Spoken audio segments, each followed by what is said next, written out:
Eramat pare bat urte, ekarri zutenetik, Frantziatik estraditatu zutenetik Estatu Espainolera, Soton izan zen lehenengo bisita,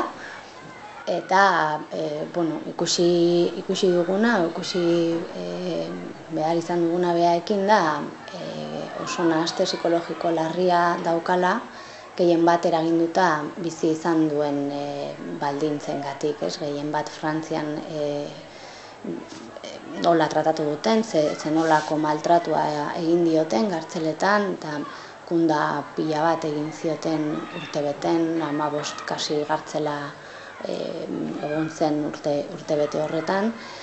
Zigor pila bat ere aplikatu diote txuxi, eta oso zigor bortitzak izan dienak,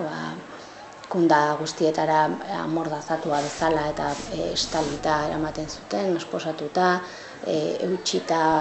kamila batia, bereziki isolamendu bortitza izan duelako. Berez isolamendua bada gartzelak erabiltzen duen zigor mota bat, baina isolamenduak badia puntualki egiten dien zigorra, zerbait norma bat hausten duzunean, eolako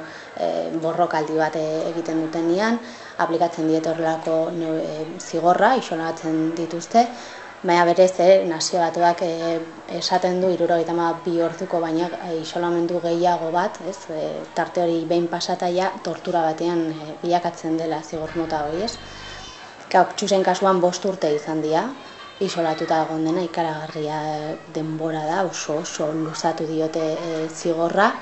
eta 5 urte isolatuta Frantzian, hizkuntza jakin barik, bisita oso gutxi izan da, diotelako baimendu ere lagunen bisitarik ez ezer, bakarrik familiarekin egiten zituen bisak eta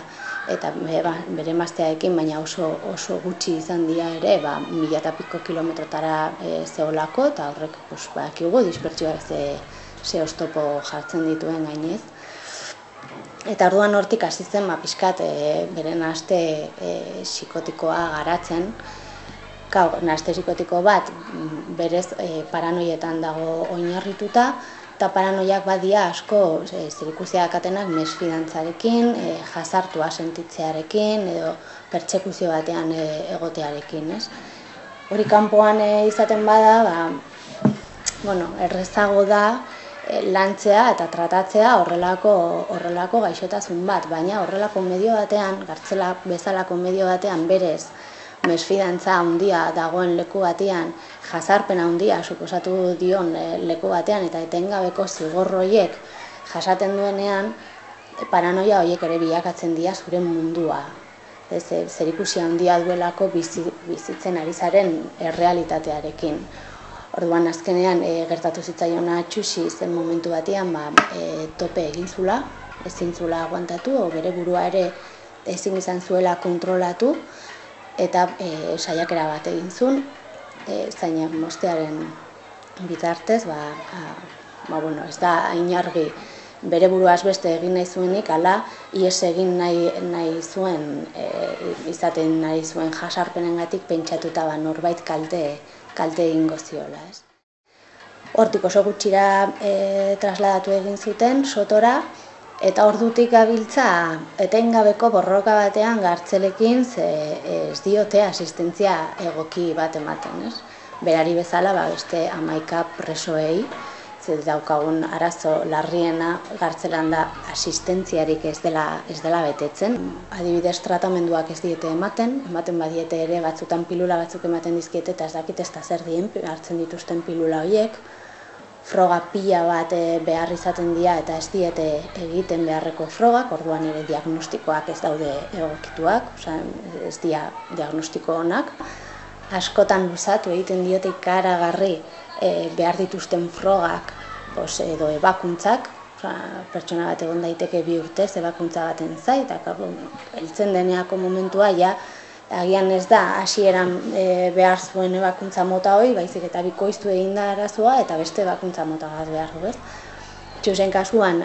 aramagu urte eta erdi eskaner bat eskatzen eta ez diote ateatzen eskanerra egiteko, epaileak berak ere esan du ez diola ateako, baina aldi berean eskatzen dute 2 hilabetero informeak egitea aber nola dagoen eta jarraipen horri estuki egiteko. Horrek ere esan nahi du beraiek arduratuta daudela, baina oso politikoa krudela erabiltzen ari dute berarekin, badakitelako zenolako gaixotasuna duen,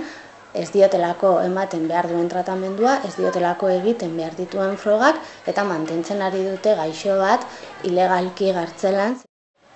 Pasadia, adibidez, 9 pertsonekin pasa egin zen gaixotasun fisikoa zekatenak, baina inasistentzia horrengatik eta tratamendu eza horrengatik azkenean gaixotasun psikologiko bat ere garatu dutenak, ez? Gerta da ere oso errez sendatu daiteken gaixotasun bat inasistentzia horrengatik kronifikatzea eta ja senda ezina bilakatzea, hori 3 pertsonekin ere gertatu zaigu, ez? Gaixotasun fisikoak egia da tratamendurako errezagoak izan daitezkela, diote errezagoak, ospitaleko zita batekin, froga batzukin eta tratamendu egoki batekin gehienak sendatu edo kontrolatu daitezke. Gaixotasun psikologikoetan ari garenean askoz zailagoa da eta oztopo askoz gehiago ditugu. Alde batetik, gartzelan bertan ezin dutelako gaixotasun psikologiko horri aurre egin bertako psikologo edo psikiatrakin, mesfidantzarengatik gehien bat, azkenean lankideak dira, sistema baten barruan daudenak, eta beraien hartu emana ez da egokiena prozesu terapeutiko bat eramateko, ezinbestekoa da konfiantza izatea. Baina guk hartzen ditugunean ere kasuak oso zaila daukagu benetako prozesu terapeutiko bat eramatea, aplikatzen dizkiguten neurriak ere guztiz eskubide urrak eta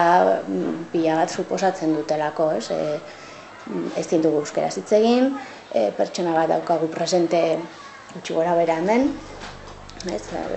metro erdi batea, dana entzuten, eta interbenituta dago saioa ere, orduan, presoarentzat, ezin du hitz egin, askatasunaz zurekin, agian ez dizu kontatzen ere beharreko guztiak beldurra duelako gero informazio horrekin zer egin dezaketen edo zerrez, edo nola manipulatu dezaketen ere presoa gaixotasun hori erabilita, ez? Orduan egia esan da, gure lana bai asko da jarraipenekoa, eta beraiekin egon, eta pixka bat ikusi nola dauden, eta saiatu gartzelekin eta bertan dauden lankide, osasungintzako lankideekin, hartu eman normalizatu bat izatea, eta pixka eta dos egotea, tratamenduarekin, eta egin behar dutenekin, baina egia da askotan ezinezkoa bilakatzen dela, eta oso zaila horrelako tratamendu bat, egoki bat ematea beraiei. Egun badaude 15 preso gaixo zerrenda larrian, orain berriki egin dugun gaixoen zerrendan, eta berriki ere azalduko duguna. Gutxi gora bera suposatzen du kolektiboaren 25% gaixotasun bat badaukala, bai fisikoa baita psikologikoa, eta horietatik 6% oso larria da daukaten gaixotasuna. Momentu honetan, niretzat premiazkoa iruditzen zait eskubide hori berreskuratzea, beste hainbat ditugu berreskuratzeke, baina hori oso basikoa eta oso minimoetan oinarritzen den bat da, eta pixkat ere kontzientzia hori hartzea,